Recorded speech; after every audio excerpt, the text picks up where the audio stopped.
Well, hello everyone. Welcome back to another episode of the Online Bible Institute Network podcast. So glad you're here.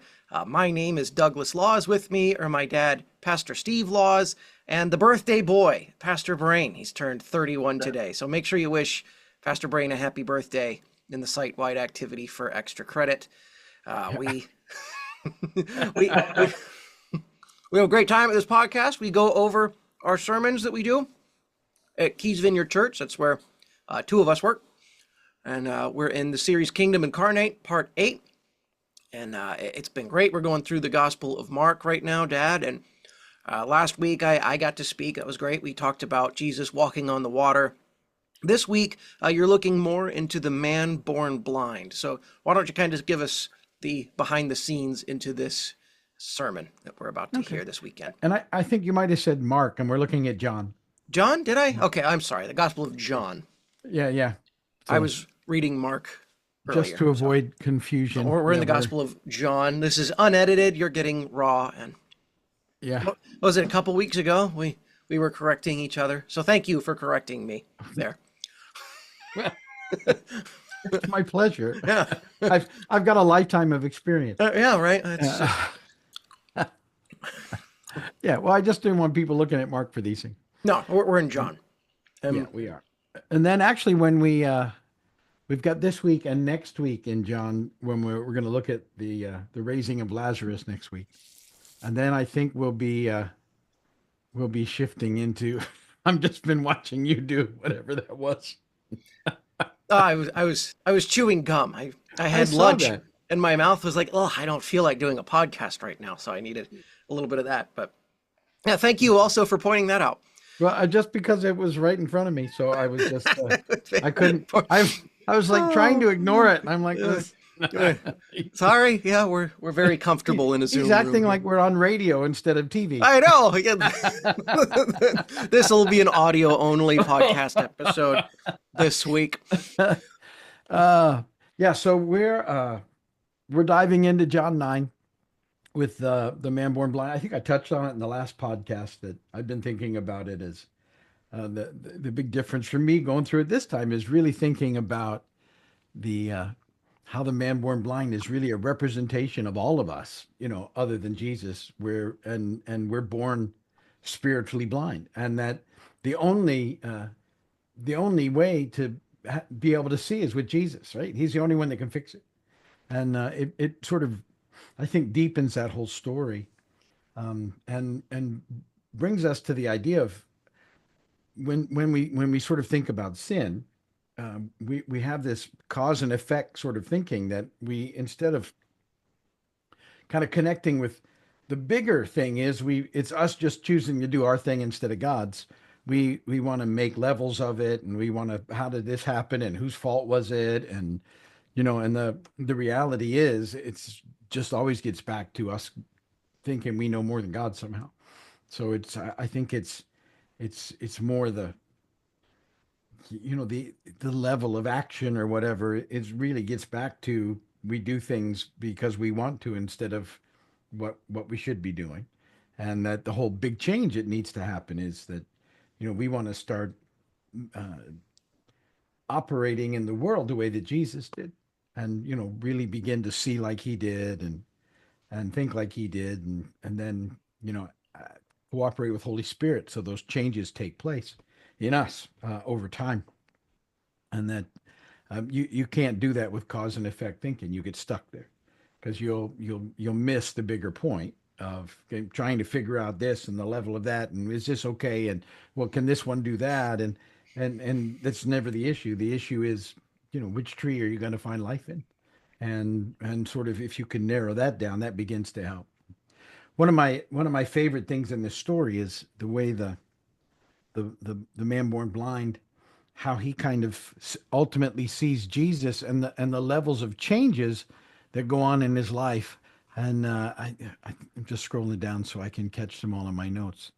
But he starts with with some guy sort of was Jesus, and then And then it's he's a prophet. If you read how he starts, in the interactions, the blind guy says, some guy named Jesus. Yeah, I think he's a prophet. And then, but he's a man of God. And then ultimately, he's the Son of God, Messiah. And there's this progression in understanding who Jesus is, and that it's a spiritual sort of connection. It's finally being able to see with eyes that are opened spiritually, and and that ultimately the way that's taken place is that you know when we get who Jesus is and what it does, the result is worship. And that's the idea of, when you that's how you receive spiritual sight, is when it moves you towards worship. And not just some sort of activity of the brain or something, but it actually changes you to the point where you move towards worship. And then, out of our worship then comes, I think, the desire to live in a way that's pleasing to him, not to earn anything, but because of what he's already done and who he is. And I also get a kick in the story about how badly the religious leaders of the day treated this guy, because they were so stuck on, because Jesus healed him on a Sabbath, it couldn't be God. I mean, and the guy is he's in front of them seeing, and they're like they won't see it, right? It's such a great picture Yeah. of, well, who's really blind in this story, Right. Yeah. uh, and it's right in front of him. And then at the end, I don't know if I said what the at the end of this thing, when they're grilling him in this conversation, and he keeps saying, I don't know, I know what you're saying, but here I can see, so something's going on, and they get so frustrated. They say, the last in verse 34, you were steeped in sin at birth. How dare you lecture us? And they throw him out. And it's just such a religious thing to say, right? I mean, and it goes back to the whole idea is, whose problem was it? Is it something he did, or why was he born blind? And the Pharisees go, well, who can you talk to us? You were steeped in sin at birth. So they're trying to pin it on all that. It's just an amazing story that John records for us. And he's doing that. He's got these 7 things in there to make us see certain things. And this idea of spiritual blindness is a pretty big theme, right? That was the whole, had it with religious folks in particular, like with Nicodemus. He was really sort of pointing to, how come this should be obvious to you, and it isn't, right? Because they're convinced. What really blinds people, one of those factors, especially religious people, is they think it's all about rule following. And once they get the rules dialed in, then and then they don't like anybody else's rules. Um, I, our Brain and Doug and I are doing a course together from Dr. Putman, and it's really good. And he was talking this week about the different groups that existed at the time of Jesus, and the way that they saw things. And the Pharisees and the Sadducees and the Essenes and the Zealots, and how I got a kick out of the fact that they didn't even like each other, and they all had specific things that they thought were right, like the Pharisees were, it's about the law, and the Sadducees were about the temple, uh, and the Zealots were, we're going to get the Romans out, and the Essenes were like, we just can't deal with any of you, we're going to go off to the caves. And and how when Jesus came, he kind of relates, he takes the good stuff, the things that are good in each one of those groups, but and he has this way of making it so that there's a way for it, which is what he does, right? But how quickly we sort of get off and then think we're right, and we don't have room for much else. And those groups, uh, uh, particularly the Pharisees and the Sadducees, were good about making it so nobody could really get in to the Lord, right? That they had the mark, they had the only way, and nobody else was good enough. So all those things I think tie into this bigger story and what's going on.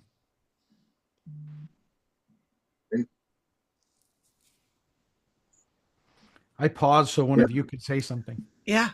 Just processing it. The You mentioned the course we did this week with Kingdom Labs, and that's one of the ones we're hoping to incorporate someday into our program for everybody to use. But it was really funny that it was the pirate puppet video Oh, I found very helpful.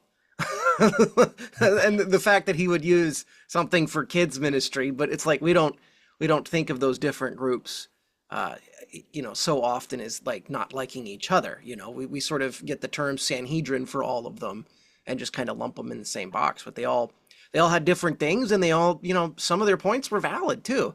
The Pharisees wanted to keep the law, but they were so focused on it, they were blinded to the mercy of God to heal this guy. So I think that was a great point. And I'm looking over your notes now, and I'm just I love how we go through how Jesus sees it, how the Pharisees see it, and then how the man born blind sees it, because they all saw the same thing, right? But just the way they see it is very interesting. So definitely looking forward to this message this week, and for sure. yeah, and because you start with Jesus, who can see, right? He I mean, sees the big he sees picture. perfectly because Right. he's Jesus. And he's telling them, look, you're trying to answer their question. It's not you're missing the point. This is what it looks like. And then you see, the Pharisees are totally blind, and then the blind man gets sight, and not only physical sight, spiritual sight. And that's the beauty of the progression of the story. Yeah. Yeah. I love how the blind man focuses on the fact that he was blind, but now he can see. He focuses so much on that. Every other thing happening around him is a non-event. He's satisfied with the fact that he has sight. And just like you asked, who is really blind in this story? Is it the blind man or the Pharisees? And in their estimation of the blind man, he shouldn't claim sight after that, kind of sacrilegious encounter with Jesus on the Sabbath and all of that. But he's focused on it. That teaches me about what faith does.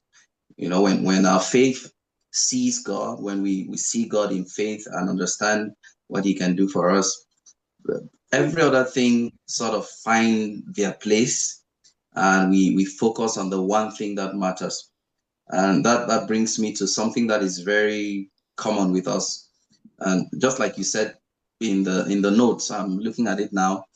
Was it his sin or his parents' sin that caused him to be blind all this while and all of that? There must be a cause to what's happening. You can't be blind for your whole life for nothing. That's our mindset.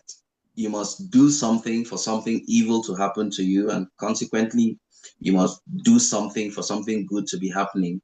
And it brings me back to the story of Job and the testimonies of the friends and all of that. God is definitely dealing with you for some sin you've committed and all of that. But God's glory has to be sought in every situation. We need to be able to. There's this thing I learned in seminary about theological reflections, trying to find God in every situation, because God is there. He wants us to see him rather than look at the circumstances. And just like in the case of Job, Job didn't do anything. His crime was that he was righteous. I mean, if that's a crime, to be afflicted as much as Job was, that was a legitimate one for him. But this man, God needs to demonstrate his power, and he's born blind, and he's here. And very often we want to place the blame on something. The reason I'm not taking steps forward is because I have so and in. We live in a very superstitious community back here where I'm from, and there must be an uncle. There should be a grandmother somewhere that is causing all of these, the troubles in the home, the stagnation and all of that. But we often forget that God wants to show his glory. And if we only look at him in all circumstances, we can follow in his path and get to the place he's calling us onto.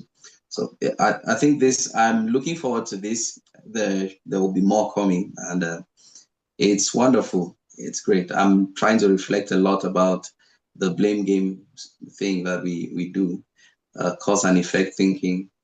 I think I should share with someone about this in the days ahead, because it's really interesting. Yeah, but it's our, I think it's for most of us, it's our normal response, cause and effect Right. thinking.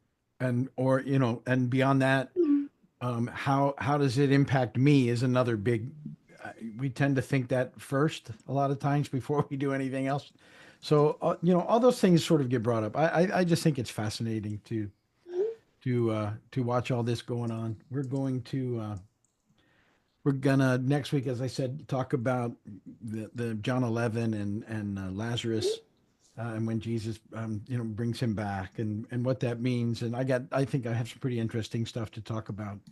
One of the things I'm already thinking about that is, um, he they Jesus tells him to get rid of his grave clothes, get the grave clothes off of him, and come into new life, and that there's that in Jesus now we come into new life, but oftentimes we still wear around our grave clothes, and we need to get rid of them because they stink, and yet we kind of carry them around. So that's more for next week and where we're heading. But and then after that, we're going to shift gears and get into Luke, and we're gonna take Luke.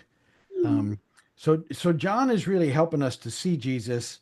Luke Luke I think is going to help us to get to know him, and that's what we're going to build on.